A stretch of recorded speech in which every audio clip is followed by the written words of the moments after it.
I have to say, first of all, that I don't much like abstract art and abstract photography even less. I really have very little experience of it. Photography is very important to me, and it's important because I'm trying to express something that's very intangible. Grace, let's say, or death, or failure, or God's beauty. I'm using a medium whose hallmark is its exact replication of what we would call reality, of what the eye sees, of the surface of things. But because it's important to me as a medium, I responded to the challenge of creating abstract photography with why not? Let's see where this takes me.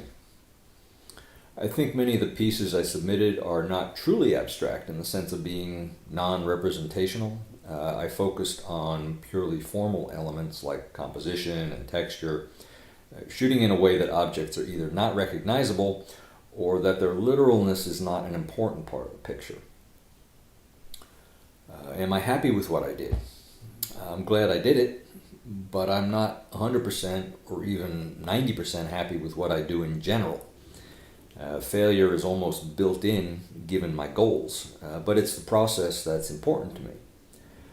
Although when I use my camera, I'm sometimes just shooting targets of opportunity, my preferred way of working is to plan a photograph to address a particular idea or subject, even going so far as to sketch out the idea or build props for the photo I have in mind.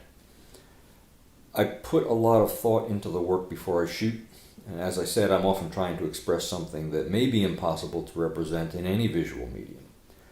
So the struggle for the concept, for what I want the image to say, is the most important part to me. The photo itself, which I usually regard as a failure, is there for me to speak to share the thought with others, and to act as a bridge between my perception as the maker and theirs as observers of the work.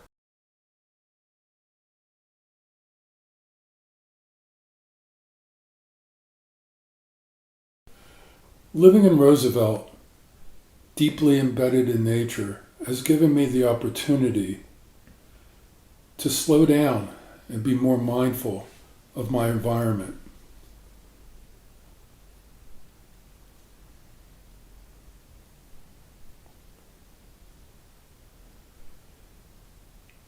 With childlike curiosity, I find myself drawn to the details of my surroundings, where I find beauty in the abstract elements that define the essence of my subjects.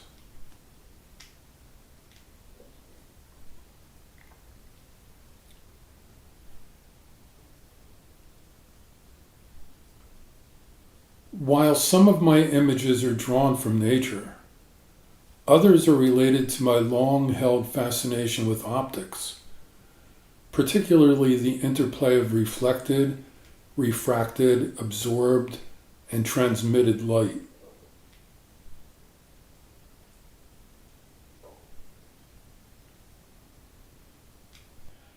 My images are meditations, where I contemplate a moment in time defined by the impact of light and perhaps a specific perspective.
I don't really consider myself a photographer, although I've been taking pictures for most of my life. I started with a small Brownie camera when I was about 9 or 10 years old. My college graduation present for my parents was a good quality SLR. Almost all of the pictures I've taken over the years have been realistic. Landscapes, buildings, events, etc. But every once in a while I've experimented with the boundaries of the medium. The images in this show are the result of some of those experiments with the extremes of photographic techniques, including extreme close-ups, very fast or slow shutter speeds, high contrast printing, and positive-negative reversal. In each case, the resulting image has always been a surprise to me. If a particular image works, it's pure serendipity. I think of it as a kind of visual jazz, improvisation within a structure imposed by the possibilities of what the camera and or the printing process is capable of. The biggest surprise for me is how these images of altered reality, and particularly the high contrast printing ones, evoke emotional response that is not present in the realistic originals.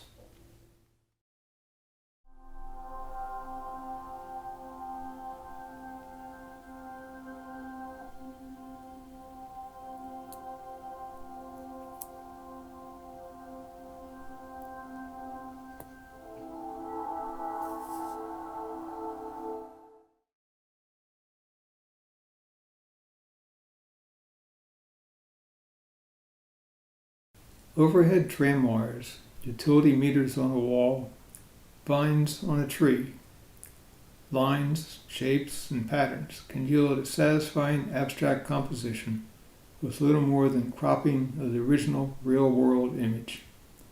Occasionally, nature or the human figure is the source, but much more likely, man-made objects lend themselves to being transformed into an image I like. Whatever the subject, it has to have a sense of form or coherent composition. The extent of cropping of the image is critical because that determines how well the abstract features are highlighted, aided sometimes with a change in the exposure and clarity settings. While I have manipulated photos by distorting one or more of their properties, or by hand tinting them, those are by far the exception. Color and depth of field are much less important to me than capturing a sense of form, often having geometric qualities. Some subjects lend themselves to a greater degree of abstraction than others, ranging from those that are fairly obvious, which make up most of my work, to those which can be a mystery. Travel has definitely played a role over the years in the number and nature of my photographs, simply because I then have the camera at my fingertips, ready to respond to whatever is interesting. Seeing something new for the first time heightens my awareness of other possible subject matter, as well as increasing the diversity of the images. I've always taken basically the same style photograph. Images I took 40 or more years ago are still as satisfying and have the same qualities as what I'm interested in today. The balance of the composition is what has always been the most important objective. Perhaps that's the same mindset lying behind why I was attracted to the architectural style of Roosevelt's original houses, the clean linear proportions and modernist aesthetic.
In this exhibition, I compare and contrast the styles of abstraction and surrealism with one another.